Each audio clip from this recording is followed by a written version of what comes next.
우크라이나 국민들은 드론을 이용한 혁혁한 성과에 열광하고 있습니다. 터키 바이락타르 무인기는 우크라이나의 전쟁에서 큰 활약을 하고 있어 무인기에 헌정되는 유행가 가사가 있을 정도입니다. 바이락타르는 가성비 최고라고 추앙받고 있는데요. 자체 무장이 가능하고 최고 시속 200km에 작전 반경 150km를 27시간 기행할 수 있는 무인기입니다. 안타깝게도 한국에는 아직 이런 무인기가 없는데요.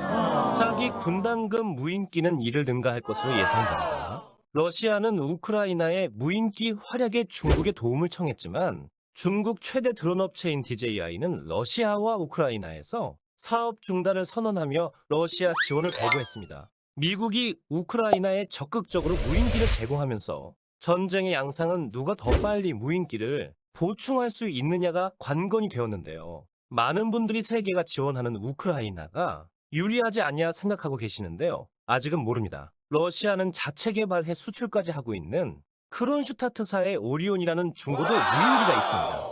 오리온 무인기는 서방 부품을 쓰지 않고 러시아가 자체적으로 제작할 수 있는 데다 작년 12월 오리온과 시리우스 공격용 무인기 생산 공장을 완공해 본격적인 양산 체제에 들어갔습니다. 많은 나라들이 관심을 보일 만큼 성능 또한 우수한 것으로 알려져 있습니다. 우크라이나와 러시아의 최대 접전지는 돈바스인데요. 돈바스는 지형이 탁 트인 곳이라 격렬한 포격전이 예상됩니다. 따라서 무인기 정찰이 중요한 지역인데요. 최근 러시아군은 정찰용 무인기를 적극 활용해 돈바스 전장에서 우위를 차지하고 있습니다. 돈바스 지역 러시아군은 대공 방어 시스템을 잘 구축하고 있어 미국의 드론이 온다고 해도 쉽지 않을 전망입니다. 4월 22일 미국 뉴욕타임스는 향후 5주가 러시아 전쟁의 최종 승패를 가를 것으로 보도했는데요. 미국의 지원이 도착하고 러시아와 승부를 보는 시점에서 전쟁의 양상이 정해질 것으로 예상됩니다. 전쟁에서 드론이 차지하는 비중이 점점 커지고 있습니다.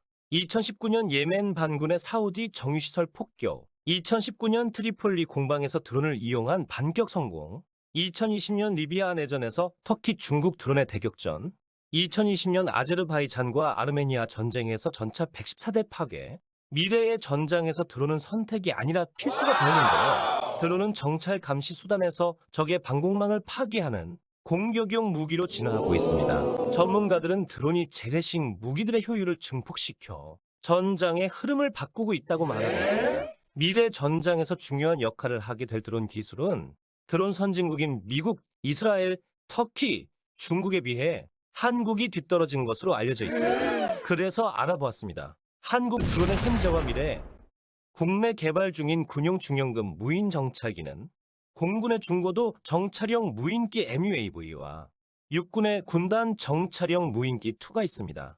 MUAV는 2008년 개발을 시작했습니다. 벌써 14년째 개발 중인 무인기인 만큼 그 성능 또한 세계 최고 수준이 될 것으로 기대하고 있습니다. 미국이 생산해 세계적으로 널리 팔려나간 명품 무인기 MQ-9 리퍼와 유사한 수준의 무인기로 보도되었지만 2022년 2월 드론쇼 코리아에서 전시된 실제 형상을 보면 리퍼보다 동체 2m, 날개 5m가 더 긴 것으로 확인되었습니다. 리퍼의 엔진이 900마력인데 MUAV의 엔진은 1200마력으로 출력이 33%더 높아 최대 속도 500km 이상, 최대 이륙 중량 6톤 이상으로 추정됩니다.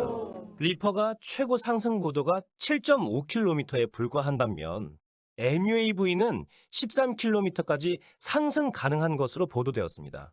또한 채공 시간도 리퍼가 14시간, MUAV는 24시간 이상으로 리퍼보다는 오히려 글로벌 토크에 가까운 고성능 무인기입니다.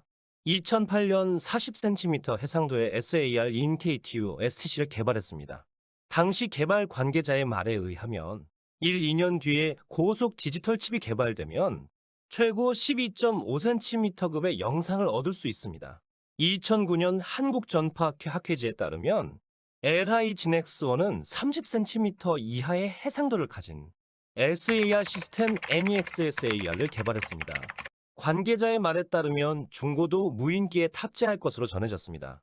글로벌 호크의 SAR 레이더가 30cm 해상도임을 감안하면 그동안 A사 레이더 개발 등의 기술적 진보가 있었으니 현재 MUAV의 해상도는 미친 수준에 달했을 것으로 추측됩니다. 정찰용 MUAV와 공격용 MUAV를 거의 동시에 개발한 것으로 전해져 양산시 같이 생산될 것으로 예상됩니다. 비록 이렇게 잘 만든 무인기이지만 양산은 계속 늦어지고 있는데요. 중고도 무인기는 2020년 양산을 시작할 것으로 보도됐습니다만 정부는 2022년 9월에 개발 완료될 것으로 밝혔는데요. 이렇게 개발이 지연되는 이유는 무인기 착빙 문제를 해결하지 못해서입니다. 착빙이 뭘까요? 대기 중에 물은 영하 40도까지 얼지 않는데요. 이런 대기 중에 물을 과냉각수라 합니다. 착빙은 대기 중에 과냉각된 물이 고속의 항공기를 만나 얼음으로 변해 항공기에 찰싹 붙는 것입니다. 얼음이 달라붙으면 기기 오작동, 무게 증가, 양력 감소 등 많은 문제가 발생합니다. 착빙은 쉽되 항공사고 원인에 들만큼 해결이 어렵습니다. 많은 무인기가 같은 문제를 가지고 있습니다. 착빙을 예방하기 위해 방빙 작업을 하는데요. 무인기는 방빙액으로 보호층을 만들어 착빙을 방지합니다. 날씨에 따라 얼어붙는 것들이 달라지고 방빙액이 습기와 물에 희석되어 효과도 떨어집니다. 또한 방빙액 효과 지속 시간은 보통 90에서 120분에 불과합니다. 따라서 비행 중 적절하게 방빙액을 뿌려야 하는데요. 이런 방빙 기술은 무인기의 활동 반경을 결정하는 핵심 기술입니다. 가장 쉬운 해결 방법은 해외에서 해당 부품을 도입하는 것입니다. 문제가 발생한 2018년 미국 부품 수입을 추진했는데요. 미국은 수출 제한 품목이라 수출이 안 된다고 밝혔습니다. 자체적으로 해결책을 찾으려 했지만 큰 성과를 거두지 못하고 기상 정보를 확인해 착빙 환경을 피해 운항할 예정입니다. 착빙 현상을 해결 못하고 무리하게 무인기 도입을 추진하면 예기치 못한 환경 변화의 사고 발생 가능성이 높으니 완전히 해결한 후에 전력화하자는 의견과 일단 전력화한 후에 해결해 나가자는 의견이 있습니다. 방사청은 일단 전력화하자는 입장입니다. 따라서 올해 말에는 파란 하늘 어딘가에서 한국 중고도 무인기가 영공을 지켜줄 것으로 기대됩니다. 차기 군단 무인기는 2012년 KAI를 우선 협상자로 선정해 2017년 배치를 목표로 개발을 진행했는데요. 배치가 미뤄져 2020년 실전 배치라는 보도가 있었습니다. 최근 군 당국은 차기 군단 정찰용 무인기를 활용해 공격형, 통신 중계용, 전자 전용 등의 다양한 버전의 무인기로 활용할 계획이며 2023년까지 개발을 끝내고 실전 배치할 계획이라고 밝혔습니다. 군 관계자는 공군이 개발 중인 고성능 정찰기, 중고도 무인기 사업 수준에 맞추느라 육군이 차기 군단 무인기의 작전 요구 성능을 무리하게 높이다 보니 개발에 차질을 빚는 것 같다고 분석했습니다. 2023년에 한국의 하늘을 누비는 차기 군단 무인기를 볼 수 있을 것 같습니다. 차기 군단 무인기는 기존의 송골매에 비해 임무 중량 6배인 300kg 이상을 장착할 수 있으며 비행시간 3배인 18시간, SAR 레이더를 통해 100km 이상 정찰, 감시, 추적이 가능하고 위성을 통한 통신 체계까지 갖추고 있는 데다 전자전 능력을 구비한 괴물로 탄생할 예정입니다. 미국의 그레이 이글을 목표로 개발했는데요. 그레이 이글을 능가하는 성능을 보일 것으로 기대됩니다. 그레이 이글은 군산기지에서 1시간이면 평양에 도달해 북한 지휘시설을 1m 오차 내에서 은밀히 타격할 수 있는 것으로 평가받고 있는데요. 헬파이어를 최대 6발 탑재할 수 있습니다. 차기 군단 무인기는 헬파이어 48kg보다 가벼운 천검 35kg을 탑재할 때 최대 8발까지 탑재할 수 있어 활용면에서도 그레이 이글을 상회할 것으로 추측됩니다. 전력화 후 국산 소형무 장헬기와 함께 북한 장사정포 등을 감시 타격할 목적으로 운용될 예정입니다.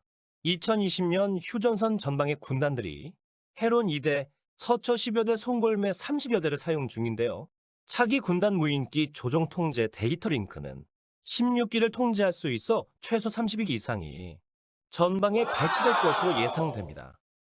한국은 2016년 세계에서 세 번째로 성층권을 비행하는 드론을 개발했습니다. 2020년에는 5km에서 18.5km 사이 고도에서 53시간 연속 비행에 성공했는데요.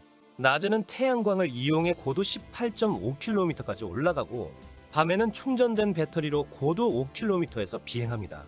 한국항공우주연구원은 2025년까지 임무 장비 20kg을 탑재하고 비행시간 연속 30일 이상 가능한 세계 최고 수준의 드론을 개발할 예정입니다.